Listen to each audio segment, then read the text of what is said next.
coffee. And inside the seed is a pit that we call the green bean. When you cook it, it looks like that, and we call that roasted coffee. That's what you see in your kitchen. So there are four clear transitions between fruit and roasted bean, but technically there are 16 steps from here to here. And every single one of those steps we do right here on property. The only thing we don't do is decaf, and we send it to Burnaby for that. Everything else is done here. To legally call something Kona coffee, it has to grow in a coffee belt. It's about 35 miles long, mile and a half wide, 500 to 3,200 foot elevation, but we are regulated by the state of Hawaii. And so by state grading laws, we have to comply with some quality standards. And if you grow junky, terrible coffee, even in the coffee belt, you still can't sell it as Kona. So if you can grow it in the belt and comply with quality, you can sell it as Kona coffee. But know that there's wide variation in that. So you wouldn't go down the Napa Valley and visit one, or upstate New York and visit one winery and say, I now understand all Napa wine, or I understand New York wine. You saw a sliver into a larger universe. So don't think about Kona coffee as a taste of coffee. Think about it as a Champagne or a Napa Valley or a Willamette Valley, a Tuscany, a Chianti. Uniqueness of origin by rainfall, mineral content, temperature shifts, produces a good environment for growing trees and exceptional fruit. Are you joining us? Yes. Come on in. Where are you from, dear? California. Which part? Central Valley. Got you. Welcome. We'll talk about almond farms later, okay? All right. Now, what I'm going to tell you is, if you visited 10, 20, 30 farms in the Kona Coffee Belt, you're going to have 10, 20, 30 very different experiences, all under the heading 100% Kona coffee. Does that make sense? Okay. So we are a farm of 180 acres, but we're also a coffee mill. That means we process coffee. Anybody want to guess how many coffee farms there are in the Kona Coffee Belt? No idea. 50? 80? 900. 900. But here's where it gets really crazy. Those farms sit on 4,000 acres of trees in the ground. Okay? So I'm come from California, and you know California has almond farms at 250,000 acres. Those are single farms, and there's multiples of them, right? Here, if you go to Nebraska and you tell someone like, yeah, I'm a 1 acre farmer, they're like, okay. Yeah. But here, that's the typical, I'm a 1 acre coffee farmer. You're like, okay, let's go check out your place. And when you get there, half an acre is their house, and a quarter acre is mango, banana, and citrus. And they have 150 trees on the corner of their lot. And that's your typical 1 acre Kona coffee farmer. So know this, 90% of all Kona coffee on the market comes from 1, 3, 5 acre generational family farms that pick fruit. That's all they do, is they grow fruit, they pick it, they sell it to a mill, they're done. 90%, okay? There's 9 farms in Kona, exactly 9, over 100 acres. We're one of them, but that's the exception, not the rule. There's maybe 10 small scale backyard neighborhood processors, but in September of 2024, there's only 2 large coffee mills. We're one of them. There's another one down the road. I've forgotten their name because nobody cares about them. But those 2 operations will process about 2/3 of all the fruit in the belt each year. Okay? You guys with me so far? Yeah. Last but not least, if you had a 3 acre farm in Kona and you dreamed to sell it in a high-end cafe in Busan and sell it to the tourists for $26 a cup, you could come to us as a client and say, can you guys process our coffee but then give it back to us? And the answer is yes, we can. We work with just over 200 entities on the Big Island, assisting them, whether it's full service start to finish or partial, but helping them value add to their coffee. Does that make sense? You guys feel caught up? Yep. All right, come on this way.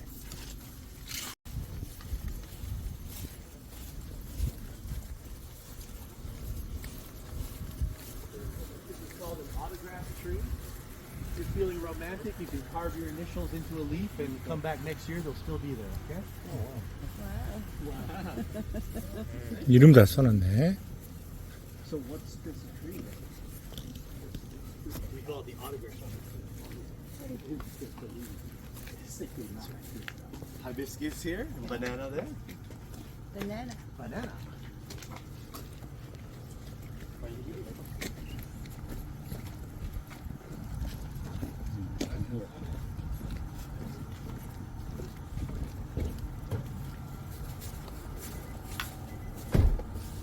Everybody come on the grass here, right?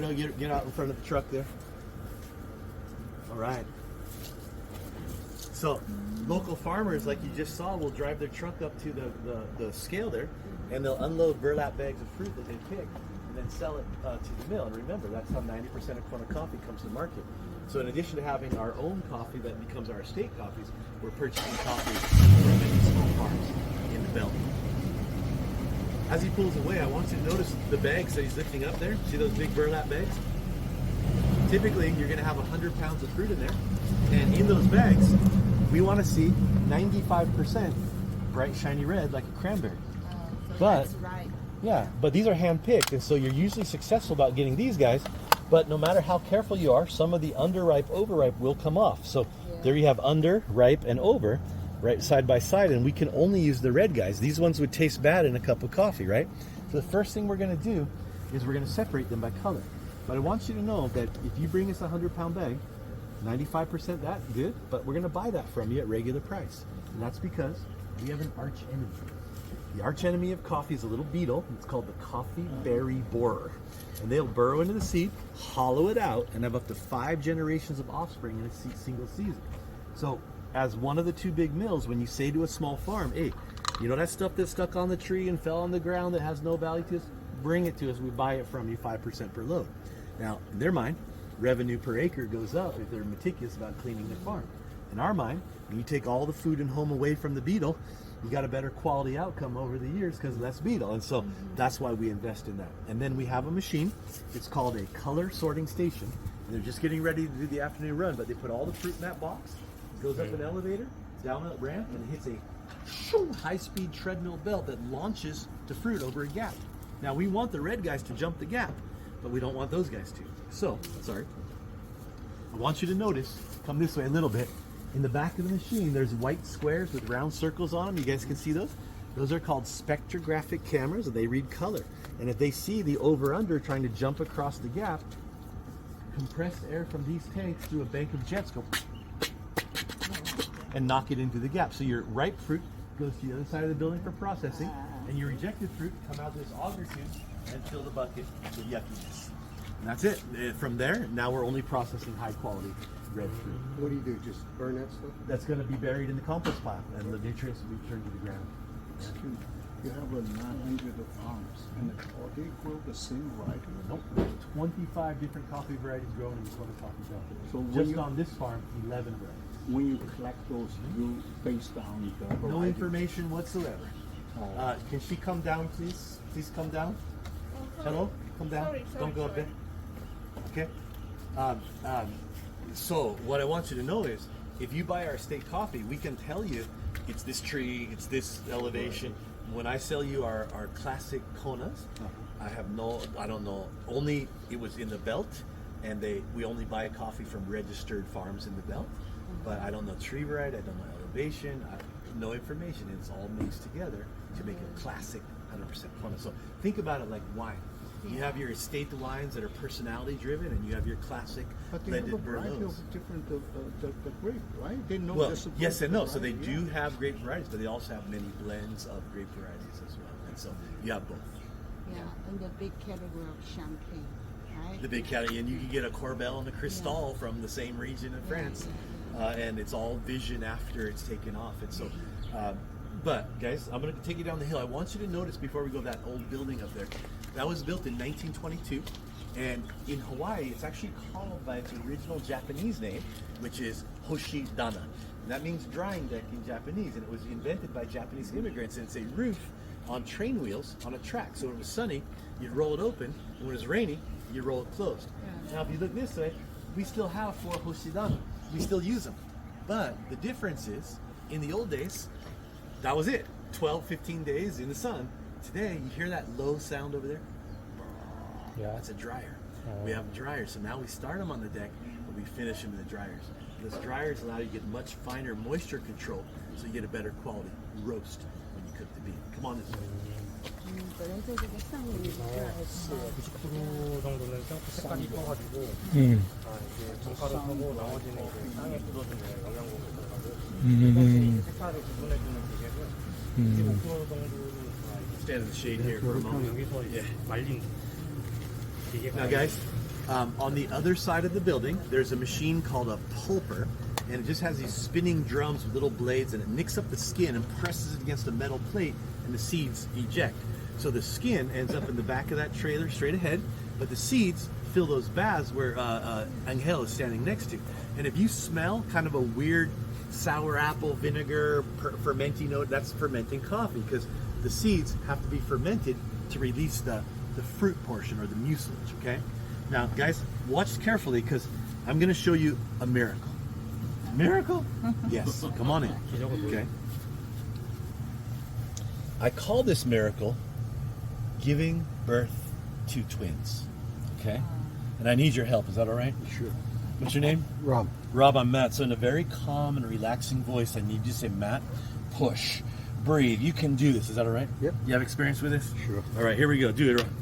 Matt, push, breathe. Baby one is grounding. There she is. It's coming. Come on. Stop. Breathe in. Wait. Oh. Now remember I told you there's twins? You guys saw the pea berry.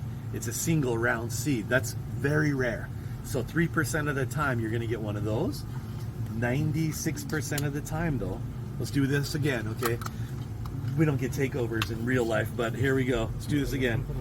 All right, well, one more time. Right, Matt, push, push, Baby one. breathe. There's breathe. baby one, and don't stop. There's another one in there. There it comes. And 90 Identical twins. Yes. Congratulations. Thank you. So, pea berry, regular coffee. Now touch it and feel it's kind of slimy and Oh, gooey. that's what And they call pea berry. newborns should feel that way, but what you're touching is called the gelatinous mucilage layer. It's the fruit of the coffee. It's very sweet to the taste, and coffee pickers will sometimes use it as a candy. But 5 or 6 minutes in, they have to spit it out because the inner green bean, the seed core, is undigestible. So should you swallow it, you'll be seeing it again in 12 to 24 hours. Okay. All right. So when you fermented it, do you need a specific like an yeast or something? So there is a method called yeast inoculated ferment, but us and most places, they use naturally forming yeast that will convert the sugars in there to a small amount of alcohol. They'll soak it for about 30 hours, and then what they do is they do a high-speed rinse. So they fill the bath, they wait an hour, then they drain it. Fill the bath, wait an hour, drain it. And every time they drain it, the force of the water pulling through those fermented mucilage cleans it away until you get that stuff. And that stuff is called washed coffee seed. Now I'm gonna put those there, but don't treat your kids like that, okay? Now, watch this. When they get up on the deck, this kind of look like peanuts and soybeans now. They're kind of, I'll get that guy, sorry. They're kind of dry and brittle, they're light, and we have to reduce the moisture to 10 to 12%, okay? Now, remember I told you in the old days, when they used typically the sun deck, it would take 12 to 15 days, and they could only use the sun, right? But today, we start them on the deck for about three days, and then we finish them in the dryers. Finish them in the dryers for a higher quality dry, and that connects with roasting. You know, in the old method, if you left them on the sun deck and you're raking them, and coffee has a hemispheric, flat side, round side, lean stack, you never get a perfect dry. And so when you go to cook it, all the different moisture ranges cook on different timelines. So by starting them on the deck, finishing them in the dryers, you get 10 to 12% every single time, and that gives you a better quality roast when all is said and done. Does that make sense? Good. Let's go check out the dryers. Okay. Before we go down the hill, see that big mud slick right there? Just stay away from that. The closer you are to the building, the more sure-footed you will be, and you can actually use these things like handrails. You can just kind of go like this from one to another, and we'll get down here without losing.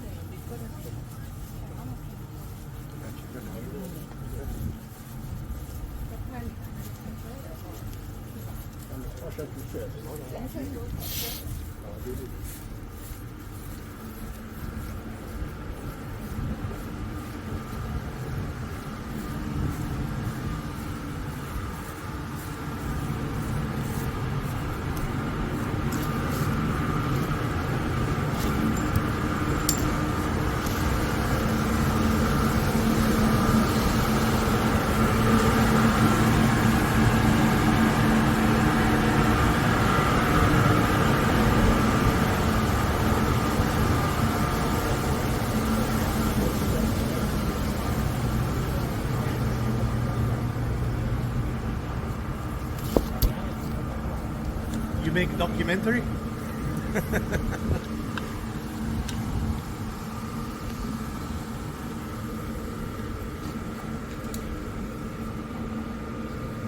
you guys saw that one dryer was rotating slowly. It starts at 80 Fahrenheit and goes up to 95. That's designed to mimic outdoor daytime temperature without cooking the bean. When it's done, they release it into those big white bags. They rest it in a warehouse for about 2 months to let the moisture evenly disperse and let all the chemical processing conclude so that the flavors and stuff. So this whole process is collectively called wet milling. Then you rest for 2 months, and then you go down to dry. We'll talk about dry milling coming up. But first, have you ever seen a baby pineapple? Yes, the small. Come this way, baby pineapple. 여기서 말리고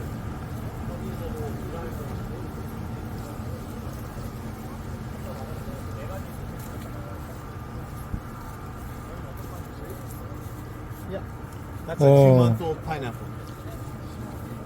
Yep. 2 months. Now you know one pineapple makes one crown makes one pineapple once in its life forever. You guys saw baby pineapple? Yeah. Okay. And so when we harvest the pineapples about this size, we're going to replace the whole plant. And so just a fun thing. When you work on a farm, you have to be creative to stave off boredom. And so we name our pineapples like Pinelope Cruz and Chris Pine, and for the old timers, Bob Dole and things like that. But it's okay. Now, guys, peppercorn. 99% of what we do on this property is coffee, but we also grow vanilla, chocolate or cacao, and peppercorn. And guys, this is one of the most interesting, flavorful things you're ever going to 이게 커서. eat. Take one. Chew it slowly. Peppercorn. It's a little bit spicy. Spicy, okay? Yeah. Peppercorn. To southern India. It was once so valuable you could pay your taxes in it. But I'm going to tell you a secret that most people don't know. You know how there's like black pepper, white pepper, yellow, orange, red? Green. It's the same vine. Oh. So if you pick it green and you dehydrate it, that will become black peppercorn. But just like a bell pepper, it'll go green, yellow, orange, red. And typically, if you harvest the red ones and boil them, the skin falls off. So you strain out the floaters and dry those. You have white peppercorn, but you can preserve chemically the yellow, orange, and red as well.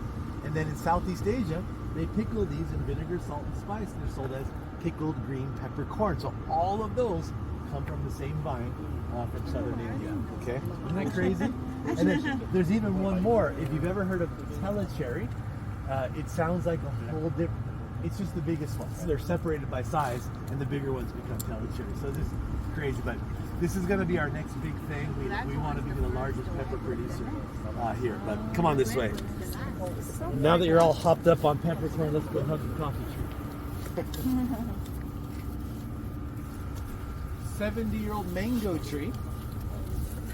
Fallen papaya. The big one is lychee, and then 40-foot avocado.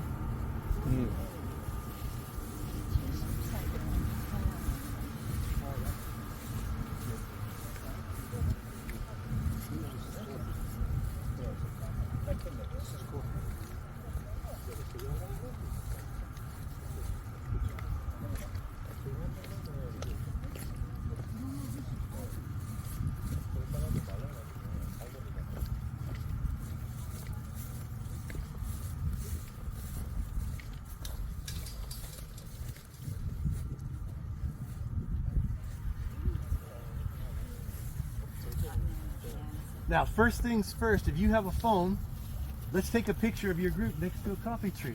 Okay? Okay. Picture? Yeah. Yeah, come. Okay. Unless your wife doesn't know you're here.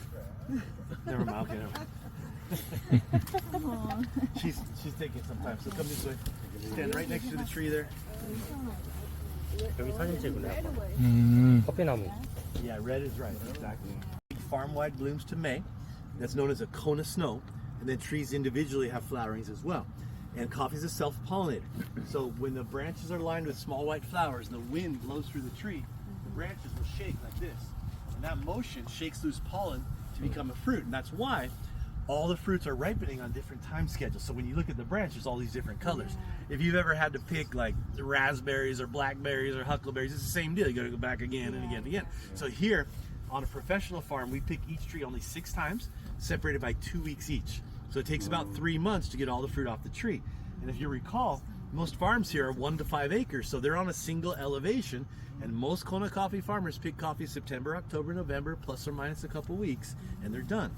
This farm has an additional challenge because we sit on the slope of the mountain like this, and we start down there at 1,100 feet. We finish 2.5 miles above the highway at 3,000 feet. So we're like this. And we start picking here in July, but we don't finish picking up here till May. However, we have the same peak as everyone else. So here's July production, August, September, October, November, and then it starts to get less and less in the beginning of the year till May. And so all picked by human beings. We use the H-2A visa program. That's how migrant agricultural laborers come to the United States. Your typical worker can get 300 to 400 pounds of fruit off the tree in an 8-hour shift. My best day at home is like 70 pounds, and the big difference is I'm useless the next day. I'm sunburnt and backache and swollen fingers, like don't talk to me. They do 6 days a week, 8 hours a day, and they sing while they do it. And they get paid by how much they pick, so they're not messing around. They're out there at full force getting those red fruits off the tree. Those are Mexicans. In our case, 100% from Michoacan, Mexico. Yeah. That's good. But there's 50-something H-2A qualified countries. Where we are is hard. Every time we have a blueberry, every time the season comes, Right. everybody's so stressed out. Oh yeah, it's stress. That 3 months is a very stressful time in the Kona coffee world, 100%. Well guys, if you'll follow me down the hill, I want to show you the maternity ward of coffee. Come on this way. This is our nursery. Say that again? That's where the twins are.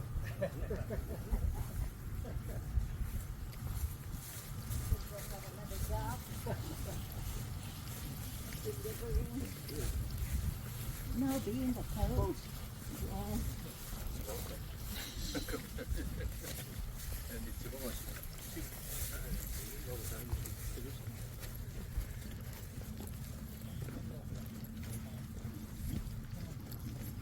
Let's go stand in the shade right there, okay? It's really hot here, so let's talk in the shade.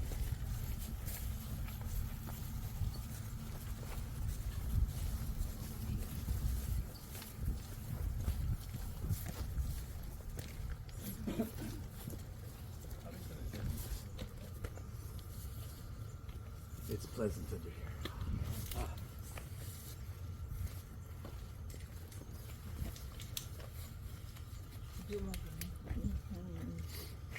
If you remember, we have an enemy, which is the coffee berry borer. It's a little beetle that hollows out the seed. Okay. Additionally, the state of Hawaii is the only coffee industry on the planet Earth that's regulated by the United States Department of Agriculture. What that means is chemical pesticides that are used on the beetle in other parts of the world are just not available for use. They're not on the approved list. So when the beetle entered in 2005-06, took a couple of years to understand what it was, but by 2011, just 5 years later, 70% of Kona coffee showed some type of damage, pinholes and chips and partial hollows. I think I remember reading in the 2011 season, everything in Kona was at lowest grade. And lowest grade just means smallest and most amount of defective beans. And we couldn't grow quality for about 2 years. The University of Hawaii has a tropical agricultural extension program. And they came up with a system I'm about to describe to you. The system requires you to grid your farm into blocks. So if you floated above the farm and looked down, you would see a checkerboard of 3 to 4 acre blocks, and 50% of them would look like those trees we're just taking pictures of, 12 feet high, loaded with coffee. But if you just can look down towards the ocean, those are also coffee trees, but 4.5 months ago, they were stumped across the base. And so they're in mid-grow back, but coffee doesn't form on year 1 shoots. It forms on 2, 3, and 4 shoots and stops on 5. So for a solid year, there's gonna be no fruit in that field, okay? So the beetle has nothing to eat and nowhere to live, and you're basically starving them out. Now they do try to come back in, but you're gonna coat your tree with an organic fungus called bacillus, and it coats the fruit, and then when beetles try to re-enter and it touches their body, it grows into them, and it kills them. And it's non-toxic. It washes off in the rain. Has no other negative consequence. So, using that 1 year on, 1 year off, you can keep your population about 2%. That's amazing. But if you're a numbers person, if you're a farmer, if you're a business guy, the question you're thinking is, but Matt, only half of your farm is making coffee. So you must be losing so much production. And the answer is not as much as you think, because the centerpiece of this program is how do you get the maximum fruit yield on your tree on the productive years. And there's a lot of things we do, but I want to share with you the big three. One, notice that the trees have the same height, branch length, they're all uniform. It has a well-researched tree profile to hold the most amount of coffee a tree can hold. Two, in our grandparents' generation, when you fertilized the field, you did it on a schedule. You said February 1st, March 2nd, April 3rd. Today, you do that, but you also do reactive fertilizing. So you take a leaf sample and a soil sample, you monitor rainfall, and you do all sorts of inputs from the field. Now they have tracking software programs that your farm manager inputs the data, and it says, you are zinc deficient in the corner of field A7, or you had too much rain from this day to this, so you need to do another application. So that aspect is getting better and better and better, because right now we have to send our test results to a company in California. It's about a 30-day turnaround for results. We met a guy 2 months ago. He promises he's opening a laboratory by the airport. It's going to be operational by early December, and he guarantees 7-day test results.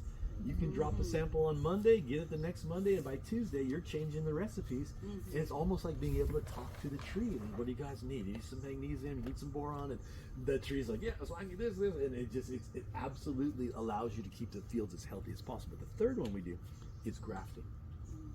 Notice that there's actually two trees here, the brown part and the green part. Okay? The brown one on the bottom is called the root stock, and that's what's growing on the spots in the ground right there. They're grown for durability, largeness, high energy, resistant to bug and drought, but their coffee doesn't taste very good. So in trays, we grow the scions, that's the upper piece, to about 1.5 inches. Take them out of the tray, slice off the roots, dip in a little alcohol and gently put it in the V, held with a plastic clip. And if you give that 4 to 8 weeks, they start to fuse into a single tree. Now a year later, you have this absolutely durable, strong, everything resistant roots in the ground feeding delicious coffee on top. And you guys know grafting is not new. It's ancient. It goes back to 300 BC. It's in every known agricultural industry. But now you can proudly say, oh, coffee is also a grafted crop. And that's what you do. So I want to give you the real number if you care. I told you we get about 25 pounds of fruit from the tree. That's not the number you would tell the bank or the insurance company. You would say it's a farm-wide 2-year averaged 12.5 pound fruit yield. That's across the farm. So the good news is, in the world of Arabica coffee farming, if you can get 7 to 14 pounds of fruit off a tree in a season, you're doing good. So even at 12.5, you're still on the high side of that. 98% of our coffee shows no damage whatsoever. So we're back to growing quality. And this is an important point, I don't want you to miss it, is you're in Hawaii. This island, these islands have a cultural context. They were inhabited by people who had no outside trading partners, so they had to self-sustain. So before sustainability became a buzzword, they had rules that you couldn't take this fish out during spawning season. You had to, because if you didn't do that, your grandkids didn't have any food. And so I'm asked almost every day, like, how come you guys don't just cut down all the bananas and fill the grass up there with just coffee, and just kill everything else?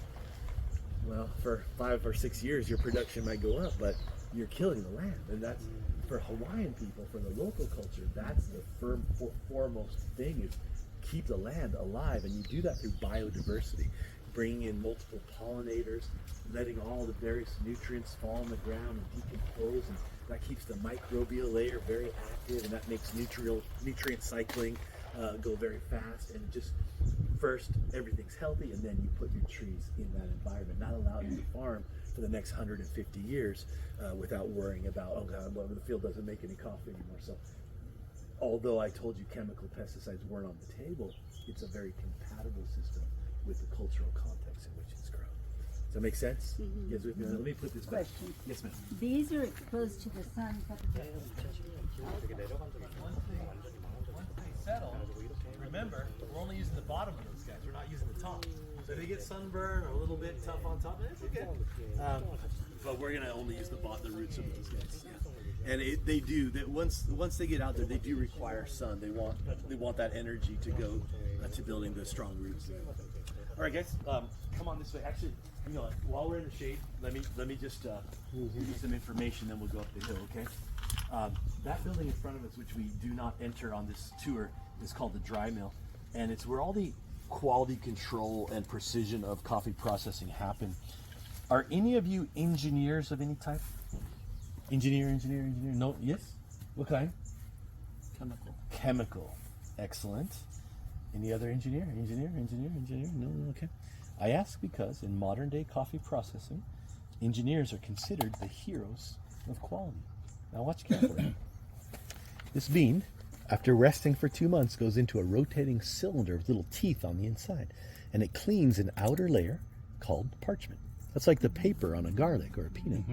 Look very carefully, there's another skin there. It's called silver skin, and when it's cleaned, I'll try to break it off for you, but you can see the green bean inside can polish to this guy, and that's what we're after, is polished green coffee.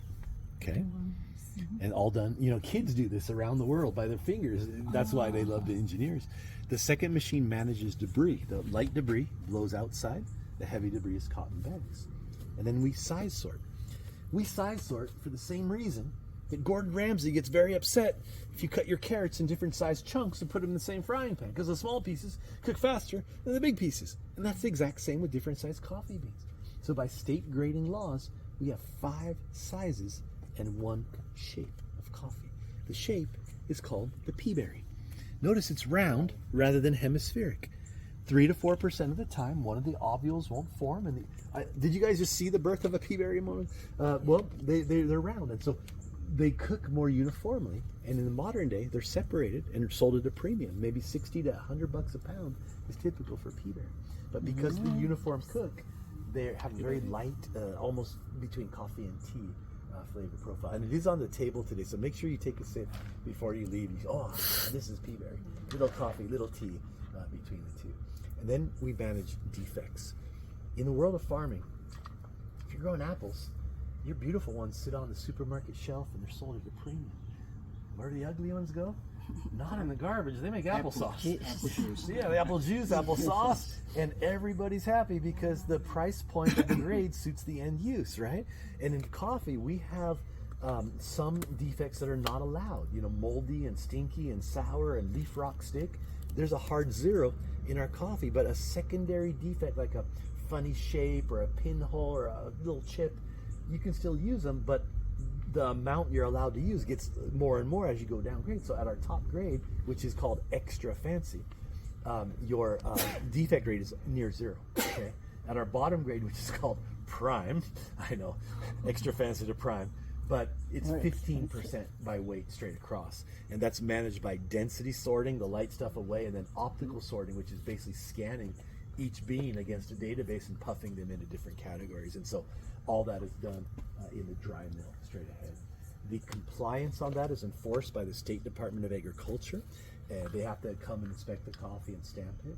And then in our case, 65% of production is sold wholesale. That means it's unroasted green bean in shipping containers.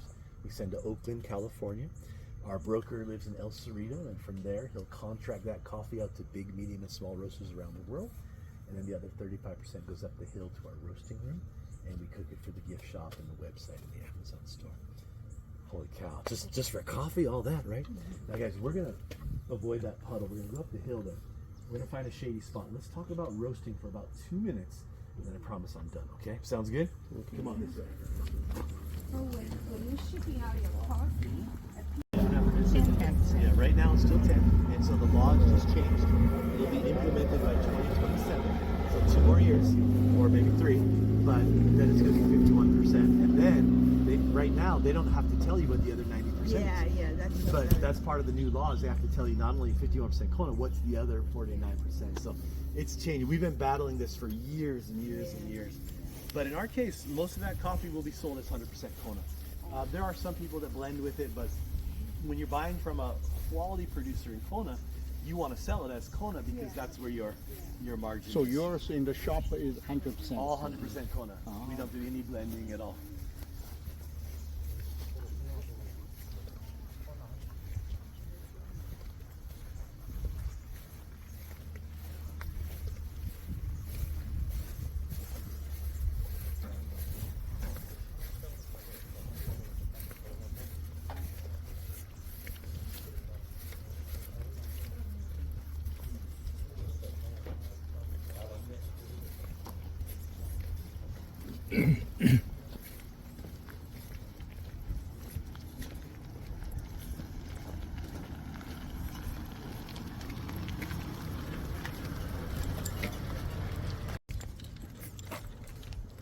And the owners live down the hill. How many employees? You have about 50 full-time employees. Oh, And then during harvest season, another 45 or 50 workers. very labor intensive. It is very labor intensive, no question about it.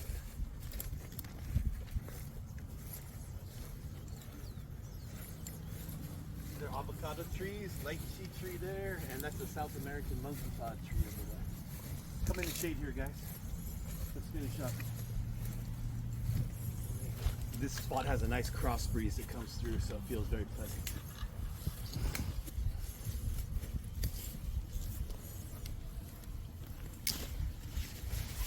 So, roasting coffee is a chefing art, and no two chefs come to it with the same sensibility.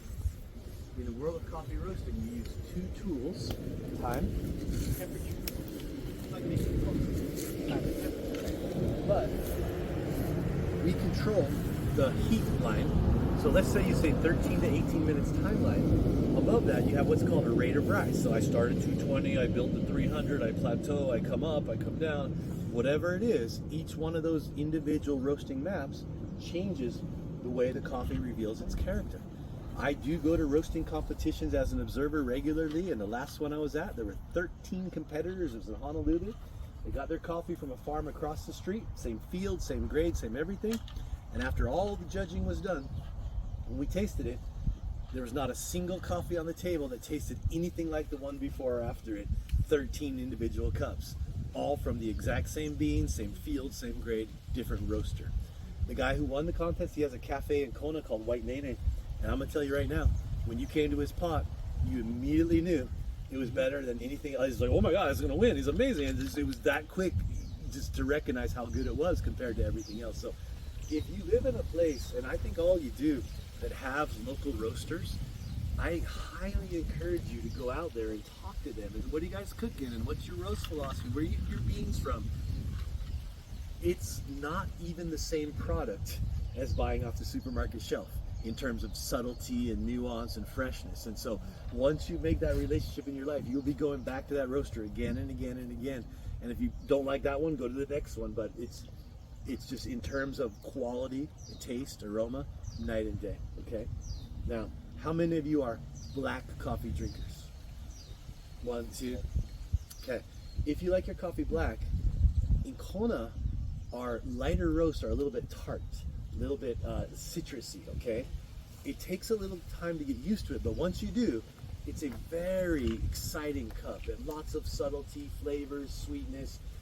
So if you go to the medium, private reserve, and pea berry, you're gonna find a really elegant black cup of coffee. But if you need to put a lot of stuff in your coffee, little Baileys and Jamesons and whipped cream, right?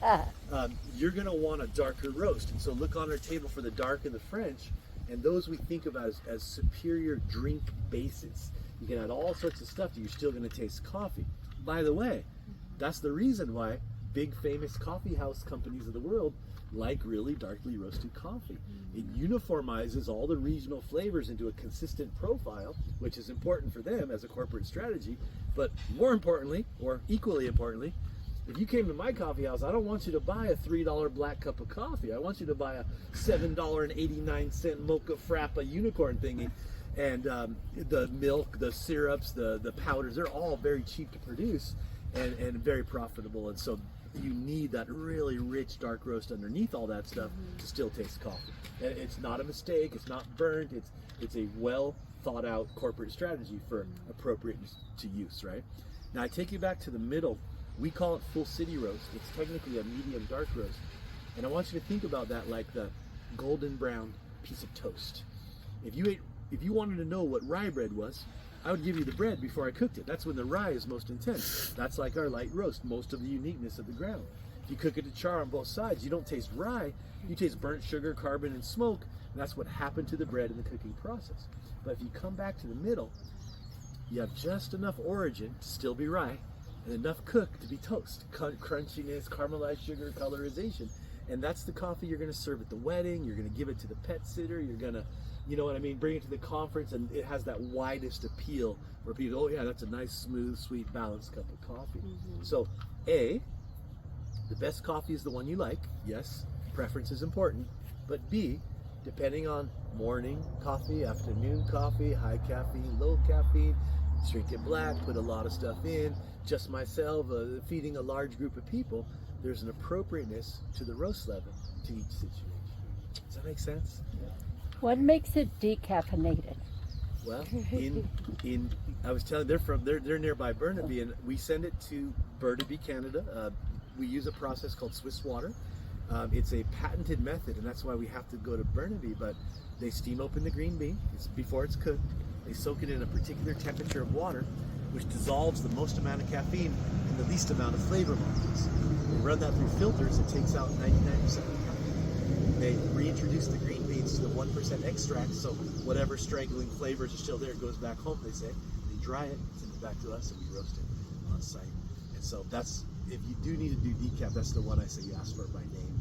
It's known to be the most flavorful, the least amount of intrusion to the bean. And you have it here. We do sell it, yeah. I have two questions. Sure. One, the coffee you have the nutty flavor. Do you put the nuts there, or what is this? I'm a little sad you asked me the question, but in the Before you answer the second question, Okay. so that we can answer yeah, together. sure. Is your coffee Arabica type? Yes. So all the 11 varieties on the property are Arabica coffees. Arabica has several hundred varieties. So if you see that coffee up there that says macadamia or chocolate macadamia, people say, do you like put macadamia nuts and chocolate in the roaster and cook it? No, that would be a disaster, okay? I'm going to break your heart, but in your guys' neck of the woods in a little place called New Jersey, there's the Flavor Dynamics factory.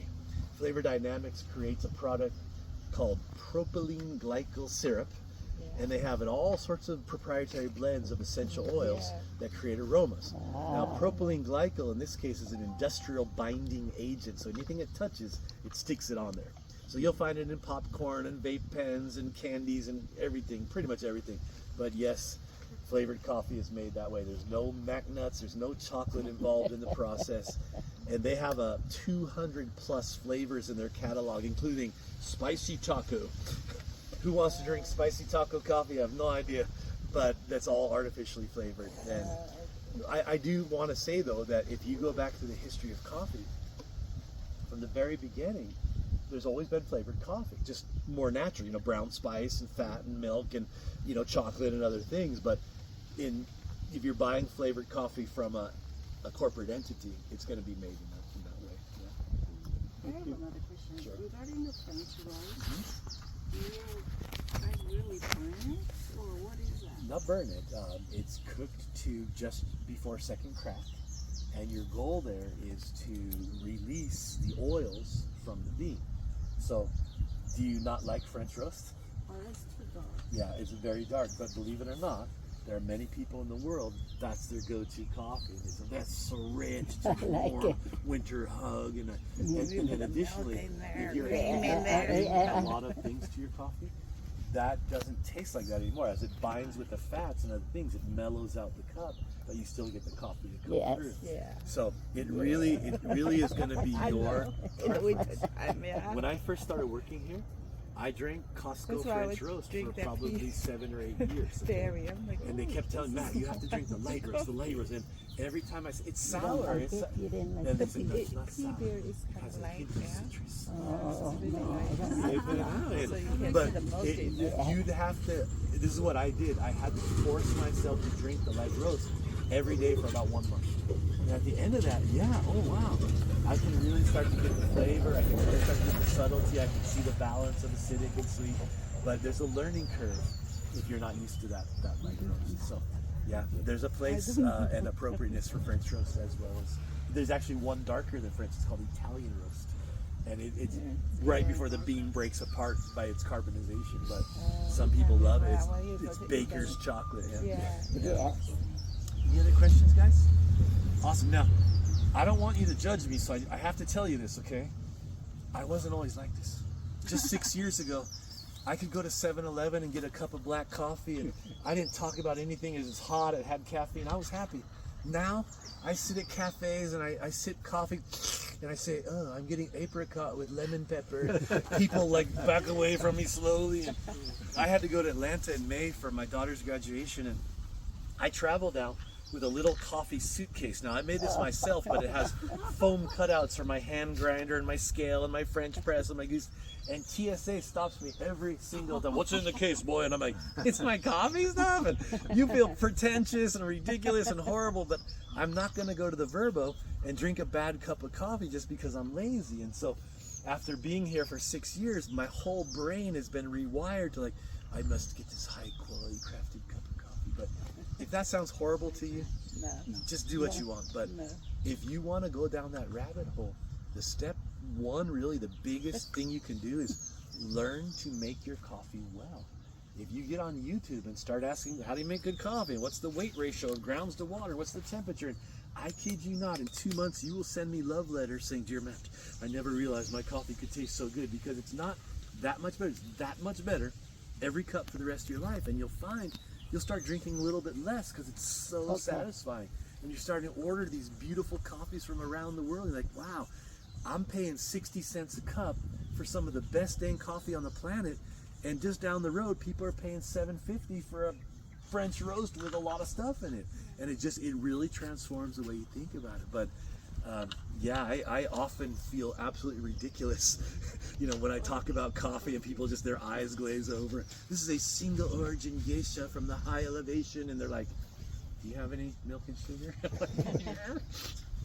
I think it's the coffee talking too. I want to ask you, what's the best? Coffee awake. 이걸 만들잖아요. 커피 이제 마시는 거. 그거 유튜브 보면서 하면 이제 그런 들어갈 수 있고. Now guys, when you're done, you can put your umbrella in the bucket there. There's a restroom on both sides of the building, and don't forget to try that pea berry we talked about so you can understand the delicate coffee tea combo. Okay?